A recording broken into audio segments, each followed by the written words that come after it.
গত বছরের ৩১ জুলাই বৈষম্য বিরোধী ছাত্র আন্দোলনের মার্চ ফর জাস্টিস কর্মসূচি পালনকালে শিক্ষার্থী নাহিদুল ইসলামের মুখ চেপে ধরেছিলেন তৎকালীন শাহবাগ থানার পরিদর্শক মোহাম্মদ আরশাদ। সে ছবি সামাজিক যোগাযোগ মাধ্যমে ছড়িয়ে পড়ে। আরশাদের এই আচরণ নিয়ে তীব্র সমালোচনা হয়, পাশাপাশি এই ছবি হয়ে ওঠে প্রতিবাদের ভাষা।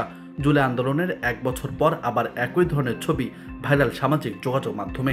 সম্প্রতি রমনা বিভাগের উপ পুলিশ কমিশনার মোহাম্মদ মাসুদ আলম কর্তৃক প্রকৌশল শিক্ষার্থীর মুখ চেপে ধরা ছবি ভাইরাল হয়। এরপর ঝড় ওঠে সমালোচনার। যদিও আর্টিফিশিয়াল ইন্টেলিজেন্স প্রযুক্তি ব্যবহার করে তৈরি করা হয়েছে বলে দাবি করছে মহানগর পুলিশ। তবে দেশের এ সময় আলোচিত ফ্যাক্ট চেকার কদরুদ্দিন শিশির বলছেন, পুলিশ কর্মকর্তা কর্তৃক ছাত্রের মুখ চেপে ধরার গণমাধ্যম ও সামাজিক মাধ্যমে ছড়িয়ে পড়া ছবিটি বাস্তব, এআই জেনারেট নয়। ডিএমপির দাবি বানোয়াট ও ভিত্তিহীন।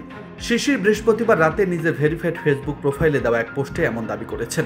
তবে ছবিটি বিশ্লেষণ করলে দেখা যায় ছবিটা আর্টিফিশিয়াল নয়, বরং সত্যি ঘটেছে এমন ঘটনা।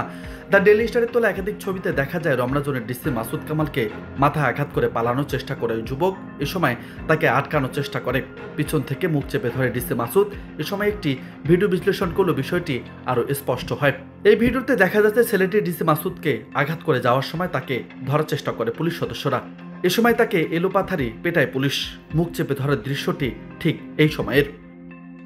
ফ্যাক্ট চেকার কদরুদ্দিন শিশুর ডিএমপির ওই দাবির বিরোধিতা করে বলেছেন, ডিএমপির মতো পুলিশের একটি বড় ইউনিট কোনো ধরনের ফ্যাক্ট চেক ছাড়াই ছবিটা মিথ্যা বলে দাবি করাটা দায়িত্বহীন, বাটপারি আচরণ।